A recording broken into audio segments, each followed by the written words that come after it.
Welcome to sports live presented by cool. আপনাদের সাথে আছি আমি মঞ্জুরি আজাদ, সেই সঙ্গে আমি রঞ্জন শান্ত।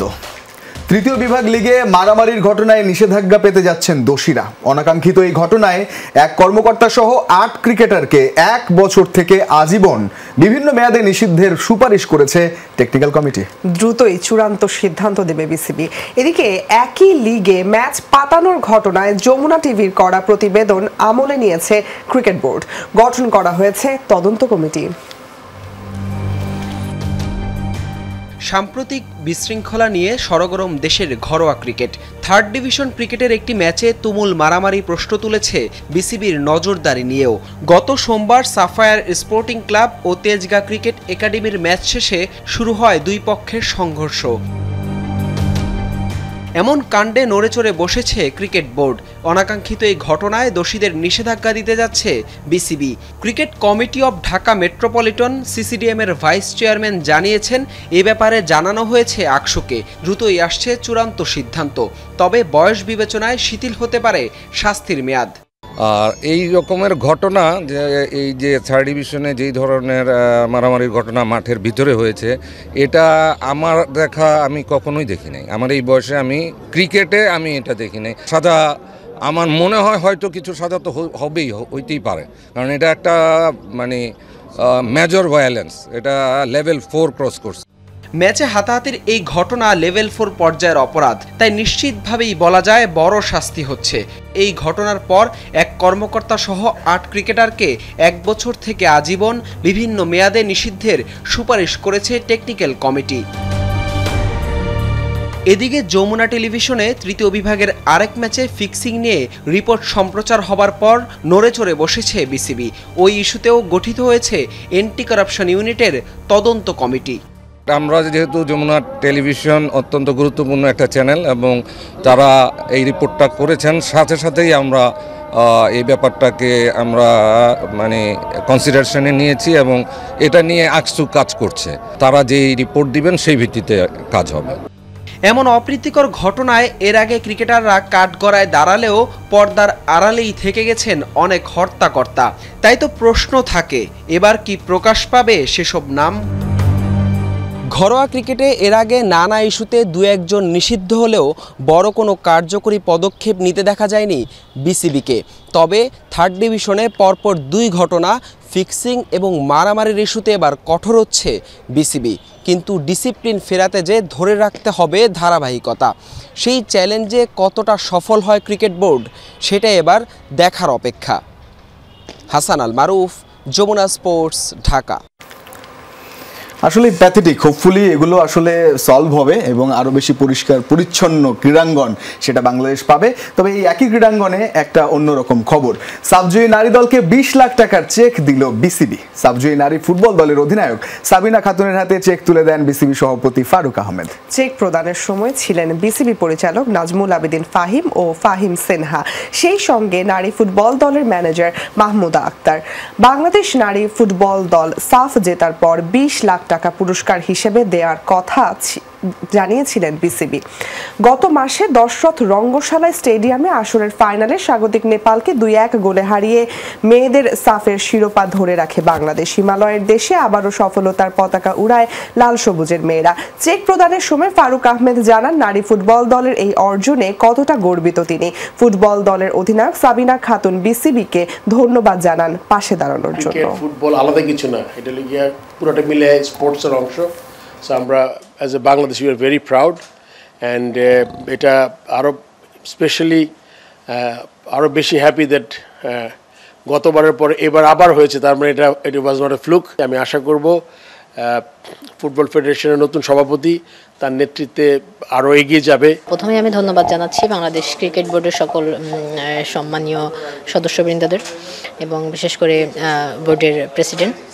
আর এটা আসলে আমরা গতবার সাফের পরেও ক্রিকেট বোর্ড আমাদের পাশে ছিলেন এবং যেটা স্যার একটুকে বললেন যে দিন শেষে হচ্ছে আমরা স্পোর্টসটাকে এগিয়ে নিয়ে যাওয়ার হচ্ছে পেছন থেকে তাদেরকে মোটিভেট করার জন্য, এটা অবশ্যই আমাদেরকে আসলে অনুপ্রাণিত করে। মঞ্জুরি, এই যে একটা গর্বের মুহূর্ত, ছাদখোলা বাসে আসার পর পুরো দেশ জুড়ে তাদেরকে সম্মাননা জানানো, আর্থিক পুরস্কার সবকিছুই, পুরুষ ফুটবলে নিশ্চয়ই এই দিন দেখতে চায় প্রত্যেকেই দেখতে চায়। অ্যাটলিস্ট একটা ট্রফি অবশ্যই আমাদের সবারই একটা স্বপ্ন, একটা আশা। তবে লাস্ট যে ম্যাচটা মালদ্বীপের সাথে বাংলাদেশ জিতেছে, সেই ম্যাচটা ছিল অসাধারণ এবং খুবই এক্সাইটিং। আমার কাছে মনে হয় যে এই যে একটা লাস্ট মোমেন্ট পর্যন্ত যেই এক্সাইটমেন্টটা ধরে রাখা, এবং আফটার অল একদম ফাইনালি আমরা যে জিততে পেরেছি, বাংলাদেশ যে জিততে পেরেছে, এটা নিয়ে যে আমরা উচ্ছ্বাস দেখেছি সকলের মনের মধ্যে, এটা ছিল অসাধারণ। এবং যাদের হাত ধরে সেই দিন আসলেই আসতে পারে তেমন একজনকে অতিথি হিসেবে আজকে আমরা পেয়েছি, যার নামটা কদিন আগেই শিরোনাম হয়েছে এবং প্রত্যেকেই জেনেছেন। পাপন সিং, ফুটবলার বাংলাদেশ এবং মালদ্বীপের সঙ্গে যে ম্যাচটা তার গোলে জিতল, তারপর পুরো বাংলাদেশ শুধু তাকে নিয়েই আছে। আমরা তার সঙ্গে আজকে অনেক আলোচনা করতে চাই, অনেক কথা বলতে চাই। Please welcome to sports live. Papon ভাই চলে আসবেন। আপনি কেমন আছেন? বসবেন, এই জায়গাটা আপনার বসার জায়গা। প্রথমেই অভিনন্দন আপনাকে। এই যে 89 মিনিটে আসলে বদলি হিসেবে নেমে 4 মিনিটের মাথায় গোল দিয়ে পুরো সবকিছুই পরিবর্তন করে দেয়া। প্রথমে তো শিরোনাম দেখে আমাদের অনেকেরই মনে হয়েছিল যে কে এই পাপন সিং, এই নামটাও পরিষ্কার করবেন, সিং নাকি সিংহ, এই জাতীয় কথাও আছে। তো আসলে আমি তো দেখে হেডলাইন মনে করেছিলাম যে আসলে পাঞ্জাবের কোনো ফুটবলার এলো কিনা বাংলাদেশ জাতীয় দলের মধ্যে, তাই না? হঠাৎ করেই, কারণ উনি খেলছেন আরো আগে থেকে মঞ্জুর, কিন্তু অবাক করা বিষয় পরিচিতিটা নেই। বাংলাদেশের ফুটবলে একটা গুরুত্বপূর্ণ সময় একটা গোল কতটা আসলে ভূমিকা রাখতে পারে সেটার জ্বলন্ত প্রমাণ। মানে মানসিক শক্তিটা হ্যাভিয়ার ক্যাব্রেরা আপনার মধ্যে দিয়েছেন, সেটা আপনি বলতে চাইছেন। আমি ক্যাব্রেরার প্রসঙ্গেই যদি আসি, আসলে যখন আপনি ম্যাচ জেতালেন, তারপরে সংবাদ সম্মেলনে অনেক কথা এলো, উনি কিন্তু একটু অন্যরকম ভাবে উত্তর দিয়েছেন যে এই পাপনকে তো চেনার কথা আরো আগে, তিনি তো আরো 2022 থেকেই খেলছেন আপনি, এবং যেহেতু প্রিমিয়ার লিগ ফুটবল যারা ফলো করে তারা চেনার কথা, কিন্তু কেন চেনে না, কেন সেই ফুটবলকে ফলো করে না বাংলাদেশের মানুষ, সেটাও একটা কারণ আছে বা সেটা নিয়ে একটা কথা আছে। কোচ হিসেবে হ্যাভিয়ার ক্যাব্রেরা আপনার সঙ্গে এই যে আপনি বলছেন মানসিকভাবে একটা জায়গায় নিয়ে যাওয়া, কেমন তিনি আপনাদেরকে মোটিভেট করেন, কেমনভাবে এগিয়ে নিয়ে যাচ্ছেন দলকে? না, উনি অনেক ভালো মানের কোচ। উনি সব প্লেয়ারদেরকে সমানভাবে দেখে এবং আমাদের ট্রেনিং অনেক হাই ইন্টেন্সিটি ট্রেনিং করায়, অনেক ভালো। আচ্ছা, এই যে গোলের ব্যাপারটা, যেটা মঞ্জুরিও দারুণ একটা কোশ্চেন করেছে আপনাকে, যে ওই সময় নার্ভ ধরে রেখে, চাপ ধরে রেখে গোল করা, গোলের ব্যাপারটা তো আমরা দেখি বাংলাদেশের ফুটবলে এটাই তো অভাব। যেমন এর আগের ম্যাচটা আরো ভালো ফুটবল খেলেছেন আপনারা, কিন্তু গোলটা হয়নি। এই অভাবটা কেন মনে হয়? কেন আসলে ওই রকম শুটার বা ফরওয়ার্ড স্ট্রাইকার যাই বলেন না কেন, যারা লক্ষ্যভেদ করতে পারে, এটা তৈরি হয় না বাংলাদেশে বা হয়নি কেন? সব যারা ফরওয়ার্ড খেলে সবার মধ্যেই গোলের ক্ষুধা থাকতে হবে। যদি গোলের ক্ষুধা থাকে তাহলে অবশ্যই প্রত্যেক ম্যাচে গোল, আমার প্রত্যেক ম্যাচে গোল করতে হবে, ওইরকম মন মানসিকতা থাকতে হবে এবং এক্সট্রা আরও হার্ডওয়ার্ক করতে হবে, ওইসব নিয়ে আর কি ট্রেনিং করতে হবে। হার্ডওয়ার্কের গল্পটাও আমাদের শোনান, ঠিক নেত্রকোনা থেকে উঠে আসা পরিবার, বা এই যে এখন পুরো বাংলাদেশে পত্রিকায় বড় বড় শিরোনাম হচ্ছে, আপনার ওই ছবিটা আসছে গোল দেওয়ার পর, পরিবার কিভাবে আসলে সেটা দেখছে? আমার পরিবার অনেক ভালো লাগতেছে আর কি, আমার পরিবারের অনেক ভালো লাগতেছে, সবাই আসতেছে বাসায়, আমাকে অভিনন্দন জানাচ্ছে, আমার ফোনেও জানাচ্ছে, আমার আত্মীয় স্বজন সবাই অনেক ভালো আর কি লাগতেছে। কে কে আছেন পরিবারে? এবং তা ফোনেই কথা হয়েছে নিশ্চয়ই, যাওয়া হয়নি এখনো? বা না, বাসায় যাওয়া হয়েছে, যাওয়া হয়েছিল ম্যাচের পরে বাসায় যাওয়া হয়েছে। আমার আছে মা আছে, বাবা নাই, বউ আছে আর বাচ্চা আছে আর কি। বাবা নিশ্চয়ই স্বপ্নটা দেখতেন একদিন এরকম পর্যায়ে আসবেন? বাবাই আমাকে ফুটবলার হওয়ার জন্য শক্তি যোগাইছে আর কি। গোলটা দেওয়ার পরে তাহলে কি প্রথম বাবার কথাটাই মনে পড়লো? হ্যাঁ, অবশ্যই। গর্বিত বাবা, এবং সেই সাথে যেহেতু আপনার সন্তান আছে, পরবর্তীতে গর্বিত সন্তান হবেন তিনি। আমি একটা ভালো লাগার মধ্যে একটু জানতে চাই, কোনো জায়গা আক্ষেপ কাজ করে কিনা? এই যে আমরা যেরকম বলছিলাম যে মালদ্বীপের সাথে প্রথম ম্যাচটাতে আপনারা ভালো খেলেছেন, ক্যাব্রেরাও বলছিলেন যে প্রথম ম্যাচটাতে শুধুমাত্র ওনারা গোল করতে পারেননি, মানে আপনারা গোল করতে পারেননি, এটাই শুধুমাত্র একমাত্র আক্ষেপ। তারপরও দেখা যায় যে যেই ম্যাচটাতে আপনি ভালো খেলেননি, সেই ম্যাচটাতে জয়ের কারণে আপনি সেটা নিয়ে আপনার প্রশংসা হচ্ছে, বা আপনি এতদিন ধরে প্রিমিয়ার লিগে হয়তো বা আপনার পছন্দের গোলটা হয়তো বা ঘরোয়া লিগে এসেছে, কিন্তু জাতীয় দলের হয়ে গোলটা নিয়ে বেশি কথা হচ্ছে। কোনোভাবে কি আক্ষেপ আছে নাকি ছোট করে কোনো জায়গায় ভালো লাগার মধ্যে? না, আমার আক্ষেপ নাই, তবে ভগবান যা করে ভালোর জন্য করে আর কি, একদম। ওইটাই আমি সবসময় বিশ্বাস করি আর কি। একেবারে। আমাদের সঙ্গে আছেন পাপন সিংহ, নট পাপন সিং। তবে সময় কম আছে, সময় 2 মিনিট। তো এই কারণে একটা কথা যেটা দিয়ে শুরু করলাম যে একই দিনে আর্জেন্টিনার জয়ের দিনে ড্র করেছে ব্রাজিল। আর অফ এয়ারে মানে পাপন ভাইকে যখন জিজ্ঞেস করছিলেন মঞ্জুরি যে কোন দল সাপোর্ট করেন দলে টানার জন্য, তো আনফরচুনেটলি সেটা হয়েছে আর্জেন্টিনা। তো মঞ্জুরি এভাবে ধরা খেলে তুমি? মানে একটা সুযোগ পেয়েছো, বাস কাজে লাগিয়ে দিলে। হ্যাঁ, মানে আর্জেন্টিনা যারা সাপোর্ট করে তারা মানে এই সুযোগ সন্ধানই থাকে, তাই না? কি একটু আপনি আনসার দেন, নিশ্চয়ই আর্জেন্টিনা নিয়ে কিছু ভালো কথা আপনি বলবেন। আর্জেন্টিনা অনেক ভালো দল, অবশ্যই অবশ্যই।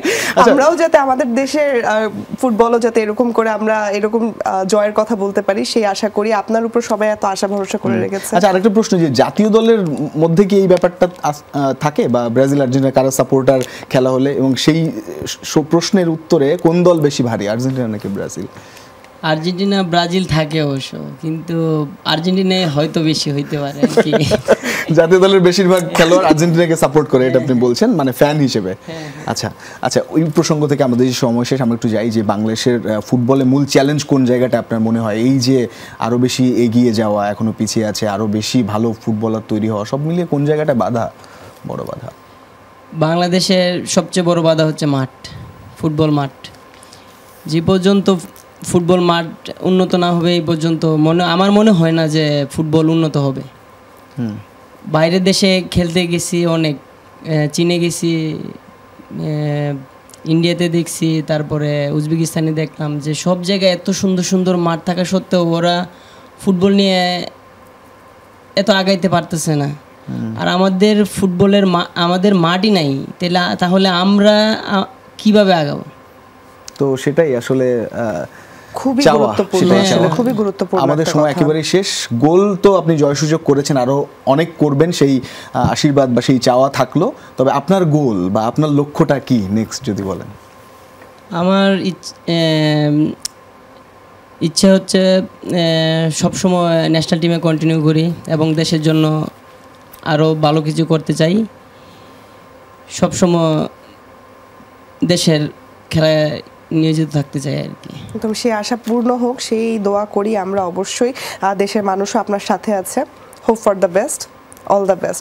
থ্যাংক ইউ আজকে আমাদের সাথে যুক্ত হওয়ার জন্য। Thank you so much Papon ভাই। অসংখ্য ধন্যবাদ। আবার কথা হবে আপনার সঙ্গে কোনো অনুষ্ঠানে। আমাদের সঙ্গে ছিলেন পাপন সিংহ, আর এই ছিল আজকের স্পোর্টস লাইভ। এতক্ষণ সাথে থাকার জন্য সবাইকে ধন্যবাদ। আল্লাহ হাফেজ।